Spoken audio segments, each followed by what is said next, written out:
아들 집 부엌, 평범해 보이는 작은 냉동고, 문을 열자 싸늘한 냉기가 얼굴을 스쳤습니다. 만두와 고기 사이 얼어붙은 비닐에 쌓인 낯선 봉투 하나, 손끝이 떨릴 만큼 차갑게 서려 있었죠. 그 순간 등 뒤에서 들려온 며느리의 목소리. 어머님, 뭐 찾으세요? 미소를 지었지만 눈빛은 결코 웃고 있지 않았습니다. 그리고 그날부터 평온했던 일상은 산산이 부서지기 시작했습니다. 흥미로운 이야기가 궁금하시다면 구독과 좋아요 눌러주세요. 알림 설정까지 해두시면 앞으로의 이야기를 가장 먼저 만나보실 수 있습니다. 초가을의 바람이 차갑게 불어오던 오후, 순애는 천천히 발걸음을 옮겼다. 장바구니에는 정성껏 담근 배추김치와 열무김치, 그리고 직접 무친 나물 반찬이 가득했다. 아들이 바다로 나가 있는 동안 이 집을 지키는 이는 며느리뿐이었다. 혼자 지내는 며느리가 끼니를 거를까 싶어 늘 반찬을 챙겨다 주는 것이 순애의 낙이었다. 현관 앞에 서서 비밀번호를 누르는 순간 그녀는 가슴이 뭉클해졌다. 아들의 빈자리를 반찬 냄새로라도 채워주고 싶었다. 집 안은 조용했다.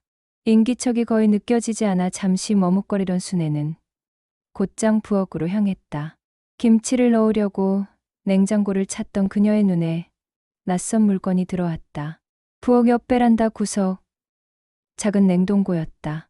겉면에는 오래된 스티커가 덕지덕지 붙어 있어 한참 동안 손을 타지 않은 듯했다. 순간 호기심이 일어 손잡이를 잡아당겼다. 삐걱거리는 소리와 함께 문이 열리자 얼굴을 스치는 냉기에 오싹한 기운이 퍼졌다. 윗칸에는 얼려둔 만두와 고기들이 가지런히 놓여 있었다. 하지만 맨 아래 칸에서 눈길을 붙잡는 물체가 있었다. 그것은 누렇게 바랜 두꺼운 서류 봉투였다. 이런 게 왜 냉동고에 숨겨져 있는지 의문스러웠다. 봉투는 여러 겹의 비닐로 꽁꽁 쌓여 있었고 겉면에는 낯선 코드와 숫자가 매직으로 휘갈겨 적혀 있었다. 순간 손끝에 차가움이 스며들며 근골이 서늘해졌다. 단순한 종이 뭉칠 뿐인데 왜인지 알 수 없는 불안이 가슴을 죄어왔다. 마치 얼음 속에 묻힌 채 시선을 피해 숨어 있는 비밀 같았다. 순애는 애써 마음을 다잡았다. 그냥 옛날 서류겠지.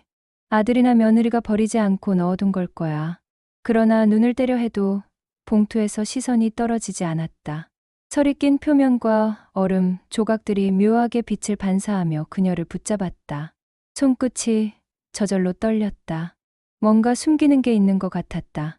바로 그때 등 뒤에서 낮고 분명한 목소리가 들려왔다. 어머님, 뭐 찾으세요? 순애는 온몸이 움찔하며 고개를 돌렸다. 부엌 입구에 며느리 유진이 서 있었다. 그 얼굴은 순간적으로 창백해졌다가 곧 억지로 입꼬리를 끌어올리며 웃었다. 아, 그건 그냥 오래된 서류예요. 아버님 돌아가시고 나서 정리 못한 게 있어서요. 말은 담담했지만 눈빛은 전혀 그렇지 않았다. 유진의 눈은 봉투와 순애의 손끝을 번갈아 훑었다. 마치 그녀가 무엇을 보았는지, 얼마나 만졌는지 확인하는 듯했다. 억지 미소와 매서운 눈빛 사이의 괴리감은 오히려 더 위협적이었다. 그게 왜 냉동고에 있는지 묻고 싶었지만 순애는 황급히 냉동고 문을 닫았다. 아무렇지 않은 듯 반찬통을 꺼내려 하는데 손이 자꾸만 떨려 제대로 잡히지 않았다. 유진은 여전히 미소를 유지했지만 그 억지스러운 웃음은 부엌 안 공기를 싸늘하게 만들 뿐이었다. 늦은 오후 햇살이 창을 통해 길게 그림자를 들이우며 두 사람 사이의 거리마저 차갑게 얼려버렸다. 순애는 속으로 중얼거렸다. 괜한 생각일 거야. 하지만 봉투의 존재는 이미 마음속 깊은 곳에 균열을 내기 시작했다. 평온했던 일상은 그날 그 서늘한 냉동고 앞에서 서서히 금이 가고 있었다. 집으로 돌아온 순애는 보자기를 내려놓자마자 의자에 털썩 앉았다. 손끝은 아직도 얼음기를 머금은 듯 시리고 가슴은 불안하게 뛰었다. 단순한 종이 봉투였을 뿐인데 왜 그렇게 마음이 요동쳤을까? 그녀는 스스로를 다독였다. 나이 들어 괜한 의심을 키우는 거겠지. 그러나 마음 한켠에서는 그 봉투가 결코 평범하지 않다는 확신이 자꾸만 고개를 들었다. 며칠이 지나도 그 불안은 잦아들지 않았다. 동네 시장에 나가면 어김없이 이웃들과 마주쳤다. 그날도 장을 보던 중 익숙한 얼굴이 다가왔다. 어머님, 요즘 좀 괜찮으세요? 뜻밖의 말에 순애는 잠시 멈칫했다. 상대는 별다른 맥락 없이 웃어 보였지만 그 속내가 섬뜩하게 다가왔다. 혹시 며느리가 무슨 말을 흘린 건 아닐까? 집으로 돌아와서도 그 생각이 떠나지 않았다. 며느리 유진이 혹시 동네에 자신을 치매 환자로 이야기하고 다니는 건 아닐까?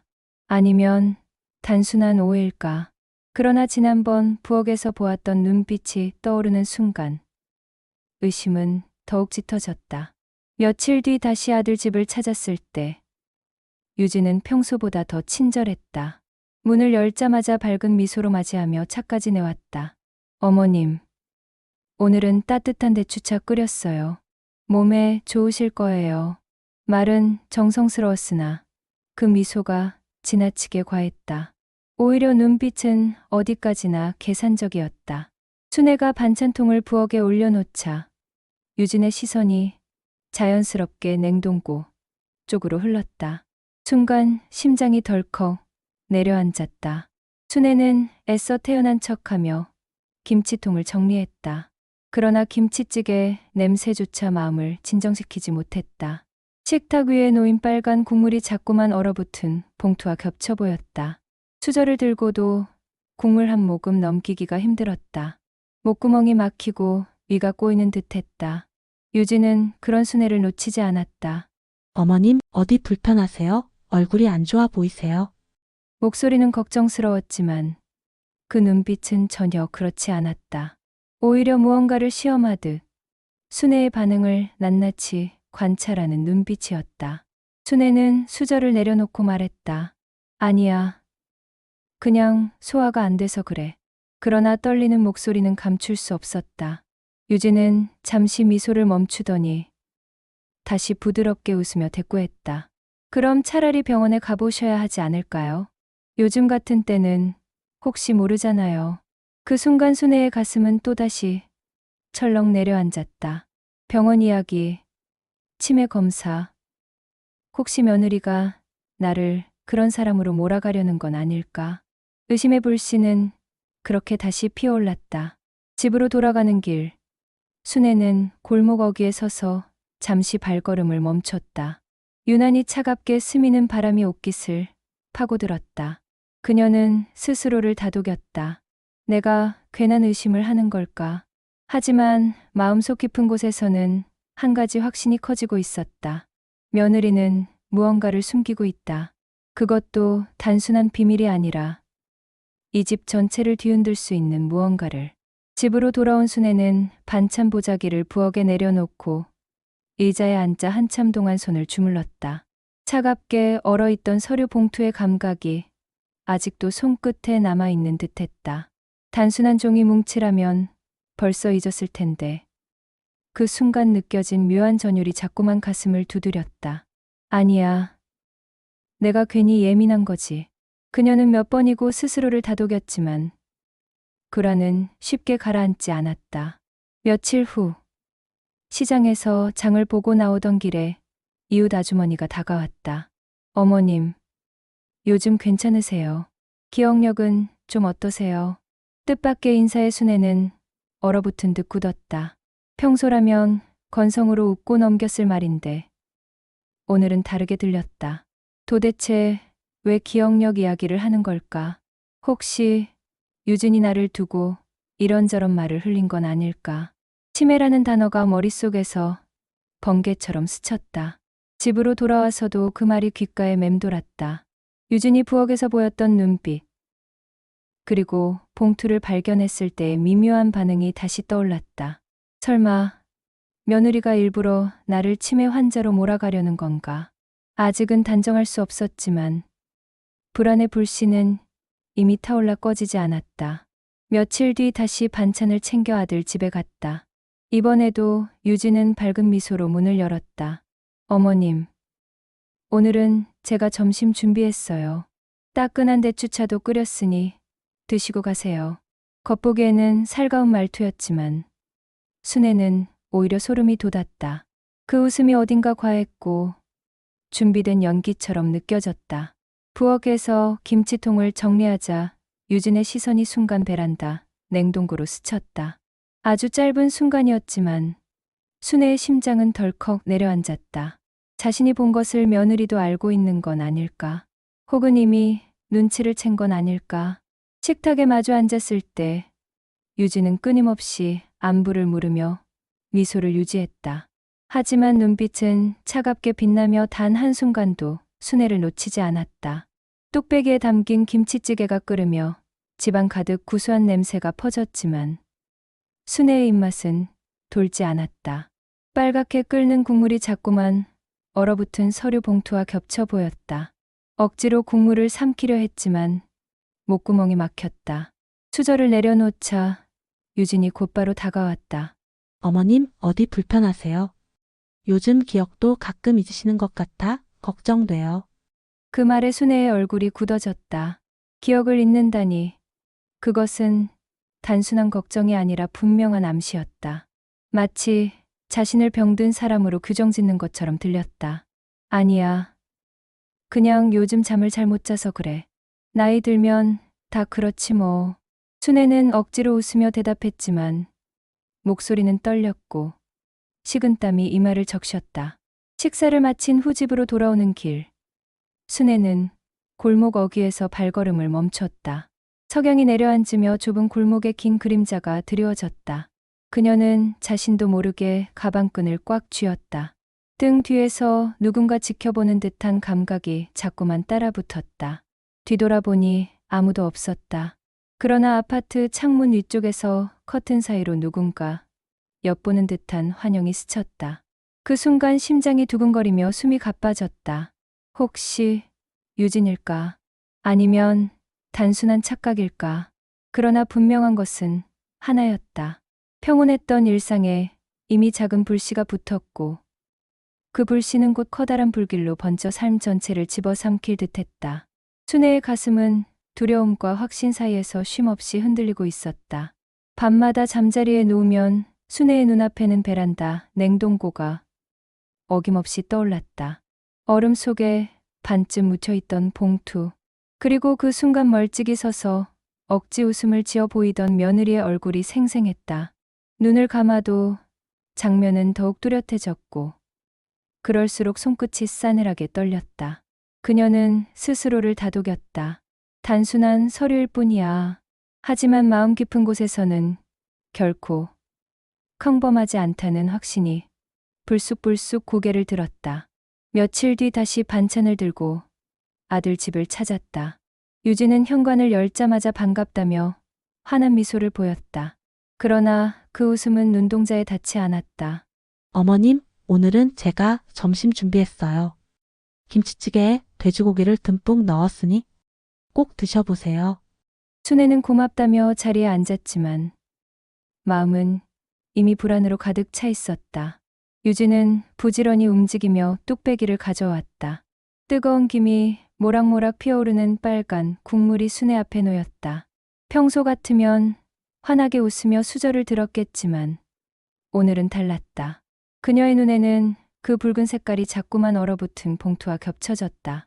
수저를 들어 한 모금 삼켰지만 목구멍이 막히며 속이 울렁거렸다. 위장이 꿈틀거리며 소화가 뒤틀렸다. 유진은 곧장 다가왔다. 어머님, 어디 불편하세요? 얼굴이 안 좋아 보여요.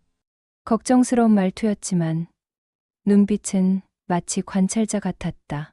그녀가 어떤 반응을 보이는지 하나하나 확인하려는 듯 시선이 날카로웠다.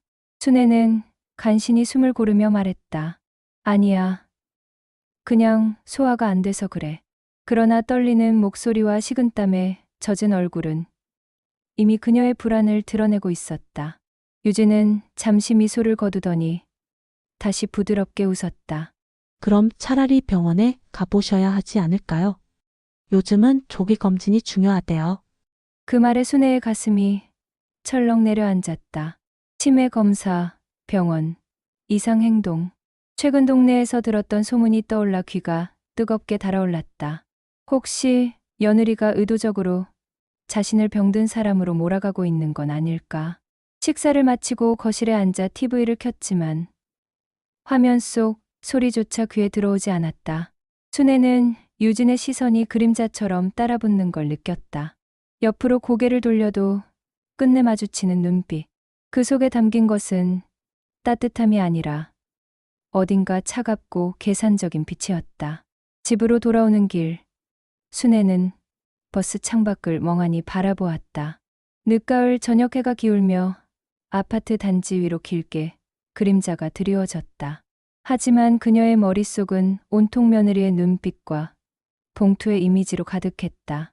아무리 괜찮다고 스스로를 위로해도 이미 단순한 착각이라 치부할 수 없는 단계에 들어선 듯했다. 불안은 깊게 뿌리내려 이제 그녀의 평온한 일상을 송두리째 흔들고 있었다. 며칠 동안 불안에 시달리던 순애는 결국 참지 못하고 경찰에 전화를 걸었다. 직접적으로 무슨 물건을 봤다고 말하기엔 두려움이 앞섰지만 최소한 확인은 필요했다. 혹시라도 잘못 본 거라면 오히려 마음이 놓일 테니 말이다. 신고를 접수한 경찰은 곧바로 아들 집을 찾아왔다. 초인종 소리에 유진이 현관문을 열었을 때 얼굴에는 놀란 기색이 잠시 스쳤지만 금세 환한 미소로 바뀌었다. 무슨 일이세요? 형사님, 정중한 말투와 달리 눈빛은 긴장으로 굳어 있었다. 형사는 간단히 사정을 설명하고 부엌으로 향했다. 냉동고 좀 확인해도 되겠습니까? 순애는 가슴이 쿵 내려앉았다. 드디어 진실이 드러나는 순간이 오는 걸까? 형사가 장갑을 끼고 냉동고 문을 열었다. 차가운 냉기가 새어나오며 얼음 서리가 반짝였다. 윗칸에는 만두와 고기들이 정갈하게 놓여 있었고 가운데 칸도 반찬통으로 빼곡했다. 마지막으로 맨 아래 칸을 열자 순애는 숨을 죽였다. 그러나 그곳은 깨끗하게 정리돼 있었다. 서류 봉투는 온데간데 없었고 대신 반찬통과 고기 포장만 가지런히 놓여 있었다. 순애의 눈이 흔들렸다. 분명히 그날 본 게 있는데 왜 지금은 없는 걸까? 착각이었던 걸까? 형사는 고개를 들어 물었다. 어머님 혹시 이게 아니었습니까? 순애는 입술을 달싹였지만 목소리가 나오지 않았다. 그때 유진이 형사들 쪽으로 다가왔다. 눈가에 금세 눈물이 맺히더니 떨리는 목소리로 말했다. 사실 몇 달 전부터 어머님이 같은 말을 반복하실 때가 있었어요. 냉동고에 없는 걸 있다고 하시고 가끔 길도 헷갈리시고요. 혹시나 해서 병원에 가자고 말씀드렸는데 많이 거부하시더라고요. 형사들의 표정이 순간 부드러워졌다. 동정과 연민이 섞인 시선이 순애에게 향했다. 어르신 요즘 그런 증상이 있으세요? 순애는 당황해 고개를 저었다. 아니에요. 저는 멀쩡합니다. 분명히 봤어요. 거기 봉투가 있었어요. 목소리가 커지자 유진은 곧장 다가와 어깨를 붙잡았다. 어머님, 제발 진정하세요. 괜히 오해하셔서 이런 큰일까지 벌어지면 저도 너무 당황스러워요. 눈물을 훔치는 그녀의 모습에 형사들은 난처한 눈빛을 주고받았다. 결국 그들은 간단히 확인만 하고 철수 준비를 했다. 일단 오늘은 이상한 점은 없네요. 혹시 또 다른 의심되는 일이 생기면 연락 주세요. 현관까지 배웅을 마친 유진은 돌아와 순애에게 다가왔다. 어머님, 저도 정말 힘들어요. 제발 저를 믿어주시면 안 될까요? 목소리는 부드러웠지만 눈빛은 차갑게 빛나고 있었다. 순애는 아무 말도 하지 못했다. 멀쩡한 정신으로 본 것이 맞는데도 아무 증거가 남아있지 않았다. 경찰마저 믿지 않는 상황에서 자신이 점점 흔들리고 있다는 두려움이 가슴을 짓눌렀다. 집 안 공기는 더욱 차갑게 얼어붙었고 그녀의 평온했던 일상은 완전히 균열이 나 있었다. 경찰이 돌아간 뒤 순애는 부엌 한가운데 서서 한참 동안 움직이지 못했다. 방금 전까지 똑똑히 기억하고 있던 봉투는 흔적도 없이 사라져 있었고 경찰은 고개를 저으며 집을 떠났다.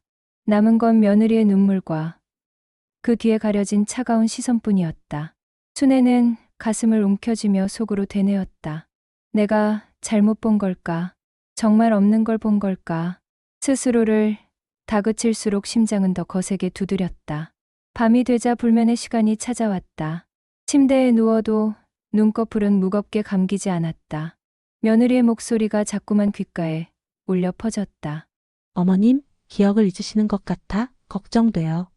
그 말이 메아리처럼 반복될 때마다 뇌리 한쪽이 얼어붙는 듯했다. 혹시 정말 내가 이상해진 건 아닐까? 새벽녘 순애는 결국 잠에서 깨어 부엌으로 향했다. 물을 마시려다 발걸음이 베란다 냉동고 앞에서 멈췄다. 손잡이를 잡을까 말까 망설였다. 만약 다시 열었는데 아무것도 없다면 그때는 정말 자신이 환영을 본 게 분명해질 것이다. 그러나 손을 떼려 해도 발걸음이 떨어지지 않았다. 그녀는 떨리는 손으로 문을 열었다. 안은 역시 깔끔하게 정리돼 있었다. 만두와 고기, 반찬통만 가지런히 놓여 있었다. 봉투는 보이지 않았다. 무릎이 풀려 그대로 바닥에 주저앉았다. 그 순간 현관문이 덜컥 열리는 소리가 들렸다. 돌아보니 유진이 서 있었다. 어머님, 이 시간에 왜 여기 계세요? 순애는 당황해 얼버무렸다. 그냥 물 좀 마시려다가. 유진은 미소를 지으며 다가왔다. 요즘 불면증 있으신 것 같아요. 나이 드시면 흔하다더라고요. 병원에 가보셔야 하지 않을까요? 그녀의 말은 부드러웠지만 그 안에 숨은 날카로움은 감출 수 없었다. 순애는 아무 대답도 하지 못한 채 자리를 피했다. 다음 날 아침 거울 앞에 선 순애는 스스로를 똑바로 바라보았다. 얼굴은 창백했고 눈 밑에는 짙은 그림자가 드리워져 있었다. 혹시 정말 내가 치매에 걸린 건 아닐까? 아들의 얼굴이 떠올랐다. 바다 위에서 힘겹게 일하는 아들에게 이런 걱정을 끼치면 안 되는데. 그녀는 머리를 흔들며 눈가를 훔쳤다. 하지만 불안은 사라지지 않았다. 오히려 점점 더 깊숙이 파고들었다. 누구도 자신을 믿어주지 않을 것 같았다. 경찰도, 이웃도, 심지어 아들도. 순애는 창밖을 바라보며 혼잣말했다. 내가 틀린 게 아니야. 분명 뭔가 있었어. 그러나 마음 한쪽에서는 또 다른 목소리가 들려왔다. 혹시 내가 틀린 걸까? 그 두 목소리가 끝없이 충돌하며 그녀를 벼랑 끝으로 몰아넣었다. 며칠 동안 순애는 집 안에서조차 마음을 붙이지 못했다. 부엌에 앉아 김치통을 정리하다가도 장롱 속 옷가지를 개키다 말아도 자꾸만 머릿속에 떠오르는 것은 베란다, 냉동고와 그 속의 봉투였다. 경찰은 아무것도 발견하지 못했다고 했지만 그 장면은 너무도 선명했다. 잘못 본 게 아니라는 확신이 계속 심장을 두드렸다. 그러나 동시에 혹시 내가 이상해진 건 아닐까라는 두려움이 끊임없이 밀려왔다. 그날 밤 현관에서 들렸던 미세한 금속성 소리가 문득 귀에 맴돌았다. 유진이 외출할 때 늘 들리던 그 소리. 검은 서류 가방을 어깨에 메고 나설 때마다 들리던 차가운 쇳소리였다. 처음에는 화장품, 케이스나 열쇠가 부딪히는 줄 알았다. 하지만 지금 생각해보니 그보다 더 묵직하고 낯선 소리였다. 그 가방 안에 도대체 무엇이 들어있는 걸까? 순애는 며칠을 고민하다가 결심했다. 의심만 하고 있을 수는 없었다. 직접 확인해야 했다. 평소보다 일찍 아들 집을 찾은 날. 집 안은 고요했고 유진은 외출한 듯 보였다. 신발장에 있던 검은 서류 가방은 사라져 있었지만 부엌 한쪽 수납장 문이 살짝 열려 있었다. 평소 깔끔한 유진답지 않은 흔적이었다. 심장이 요동쳤다. 혹시 이 안에 무언가 있는 건 아닐까? 순애는 떨리는 손으로 수납장 문을 열었다. 안쪽 깊은 곳에 비닐에 쌓인 봉투 여러 개가 겹겹이 쌓여 있었다. 손을 뻗어 하나를 꺼내자 차갑고 묵직한 감촉이 손바닥에 전해졌다. 손끝이 떨려 봉투를 풀자 안에는 빳빳한 종이 다발이 들어 있었다. 순애의 눈이 커졌다. 그것은 부동산 계약서였다. 하지만 자세히 보니 도장이 어색했고 필체는 조잡했다. 명백한 위조 서류였다. 더 충격적인 것은 계약자 이름에 아들 민재의 이름이 적혀 있다는 사실이었다. 아들이 알지도 못하는 사이 재산을 빼돌리려는 시도가 진행되고 있었던 것이다. 순간 무릎이 후들거려 바닥에 주저앉을 뻔했다. 그동안의 불안과 의심이 단순한 망상이 아니었음을 눈앞에서 확인한 것이다. 그녀는 서류를 움켜쥔 채 숨을 가다듬었다. 심장이 빠르게 뛰며 귀가 울릴 정도였다. 바로 그때 현관문이 열리는 소리가 들렸다. 덜컥 하고 문이 닫히는 소리와 함께 유진의 목소리가 들렸다. 어머님 벌써 와 계셨네요. 순애는 황급히 봉투를 다시 비닐에 싸넣고 수납장 안으로 밀어 넣었다. 손이 떨려 봉투가 제대로 들어가지도 않았지만 이미 시간이 없었다. 유진은 밝은 미소를 지으며 다가왔다. 그러나 그 이마에 맺힌 땀방울과 빠른 숨결이 눈에 들어왔다. 외출해서 돌아온 듯 했지만 표정은 지나치게 긴장돼 있었다. 어머님 반찬 갖다 주러 오신 거죠. 늘 감사드려요. 덕분에 제가 많이 편해요. 말은 다정했지만 눈빛은 순애의 얼굴과 부엌을 번갈아 훑었다. 순간 순애는 자신이 들킨 건 아닌가 하는 공포에 휩싸였다. 애써 태연한 척하며 순애는 말했다. 그냥 반찬 좀 넣어주려고 왔지. 유진은 고개를 끄덕이며 미소를 지었지만 입꼬리만 올라가 있을 뿐 눈동자는 차갑게 빛났다. 집으로 돌아가는 길, 순애는 가방끈을 꽉 쥐었다. 발걸음은 무겁고 다리는 후들거렸지만 마음 한구석에서는 분명한 확신이 자리 잡았다. 이제는 더 이상 혼자가 아니다. 증거를 본 건 자신뿐이지만 적어도 스스로가 틀리지 않았음을 확인했다. 아니야. 내가 잘못 본 게 아니야. 이제는 내가 지켜야 해. 순애는 속으로 되뇌었다. 어두운 골목길 끝 가로등 불빛이 그녀의 그림자를 길게 느렸다. 불안과 두려움 속에서도 작은 희망의 불씨가 가슴 깊은 곳에서 피어오르고 있었다. 순애는 며칠 동안 고민 끝에 결국 다시 경찰에 전화를 걸었다. 그동안 자신이 흔들리며 혼란에 빠졌지만 이제는 분명한 증거를 확인했기 때문이다. 부엌 수납장에서 발견한 위조된 계약서. 아들의 이름이 도용된 그 문서를 떠올리자 더 이상 주저할 수 없었다. 이번에도 2명의 형사가 집으로 찾아왔다. 현관문을 열자 유진은 의아한 표정을 지었지만 곧 환한 웃음으로 가면을 썼다. 형사님들 또 무슨 일인가요? 저번에도 다 확인하셨잖아요. 목소리는 부드러웠지만 눈빛은 날카롭게 흔들리고 있었다. 형사들은 정중하게 고개를 끄덕이며 말했다. 추가 확인 요청이 있어서 다시 방문했습니다. 협조 부탁드립니다. 순애는 용기를 내어 부엌으로 안내했다. 손끝이 떨렸지만 목소리는 단호했다. 여기 수납장 안에 있습니다. 제가 직접 봤습니다. 형사가 장갑을 낀 손으로 수납장 문을 열었다. 안쪽에는 여전히 비닐에 쌓인 봉투들이 있었다. 조심스레 하나를 꺼내어 봉인을 풀자 안에는 부동산 계약서 뭉치가 드러났다. 도장이 어색했고 필체도 부자연스러웠다. 순간 유진의 얼굴이 굳어졌다. 그러나 곧 억지 미소를 지으며 말했다. 그건 오래된 서류예요. 정리하다가 그냥 넣어둔 건데 오해하시는 거예요. 하지만 형사의 눈빛은 이미 달라져 있었다. 종이를 넘기던 형사가 낮은 목소리로 말했다. 위조 흔적이 보입니다. 인감 도장도 진짜가 아닌 것 같네요. 순애는 그 말을 듣자마자 가슴이 무겁게 내려앉았다.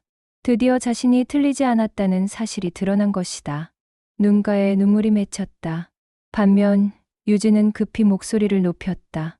아니에요. 뭔가 착오가 있는 것 같아요. 제가 일부러 그런 게 아니라 저도 몰랐어요. 하지만 말은 점점 흐려졌고 결국 무릎이 꺾이며 바닥에 주저앉았다.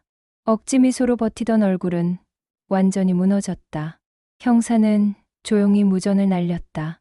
본청에 보고합니다. 위조 서류 발견 현장 증거 확보. 순애는 벽을 짚으며 숨을 고르다 형사에게 다가갔다. 저 정신 멀쩡합니다. 제가 본 게 사실이었어요. 형사는 고개를 끄덕이며 차분하게 답했다. 예, 어머님 이제 확인됐습니다. 걱정하지 마세요. 순간 순애의 어깨에서 무거운 짐이 풀려 내려갔다. 그러나 동시에 눈앞의 며느리를 바라보자 착잡한 감정이 몰려왔다. 아들의 아내로 믿어온 사람이었는데 이토록 교묘하게 재산을 빼돌리려 했다니. 유진은 여전히 바닥에 주저앉은 채 흐느꼈다. 전 그냥 생활이 힘들어서 잠깐만 잘못된 선택을 한 건데 그러나 형사의 목소리는 단호했다. 사모님, 지금 하신 행동은 명백한 범죄입니다. 더 이상 변명은 소용없습니다. 수갑이 채워지는 순간 찰칵하는 금속성 소리가 부엌 안을 울렸다. 그 소리는 순애의 귓가에 오래도록 메아리쳤다. 순애는 가슴 깊숙이 뜨거운 무언가가 차올랐다. 억울함과 두려움, 분노와 안도가 뒤섞여 눈물이 흘러내렸다. 경찰들이 며느리를 부축해 거실로 데려가자 그녀는 마지막까지 순애를 노려보았다. 하지만 그 눈빛 속에는 더 이상 힘이 없었다. 오직 붕괴된 자의 절망만이 남아 있었다. 현관문이 닫히며 경찰의 발소리가 멀어져 갔다. 집 안은 한순간에 고요해졌다. 그러나 그 고요 속에는 방금 전까지 이어졌던 긴장과 절망의 잔향이 여전히 남아 있었다. 순애는 부엌 한가운데 서서 깊은 숨을 내쉬었다. 몸은 무겁게 가라앉았지만 가슴 속 한켠에서는 뜨거운 안도감이 밀려왔다. 드디어 자신이 본 것이 망상이 아님이 증명된 것이다. 그날 저녁 멀리 바다에 나가 있던 아들 민재가 연락을 받았다. 급히 집으로 돌아온 그는 현관에 들어서자마자 어머니를 붙잡았다. 엄마! 무슨 일이에요? 정말이에요? 목소리는 떨렸고 얼굴은 며칠 새 수척해져 있었다. 순애는 눈물이 차올라 한동안 말을 잇지 못했다. 그러나 결국 담담히 고개를 끄덕였다. 그래. 내 아내가 너 모르게 재산을 빼돌리려 했어. 민재는 손으로 얼굴을 감쌌다.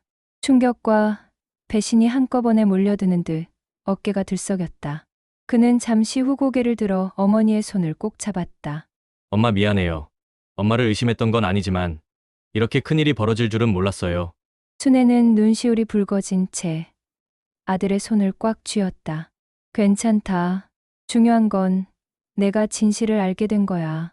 그리고 내가 정신이 멀쩡하다는 것도 이제는 확실히 드러났잖니. 민재의 눈에 눈물이 맺혔다.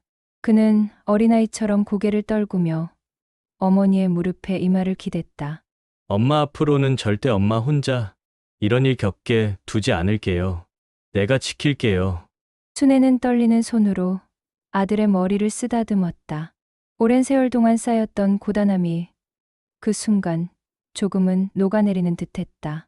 며칠 뒤 경찰서에서 사건이 정리되었다는 소식이 전해졌다. 위조 서류와 인감 도장, 그리고 추가로 발견된 관련 증거들이 모두 며느리의 범행을 뒷받침했다.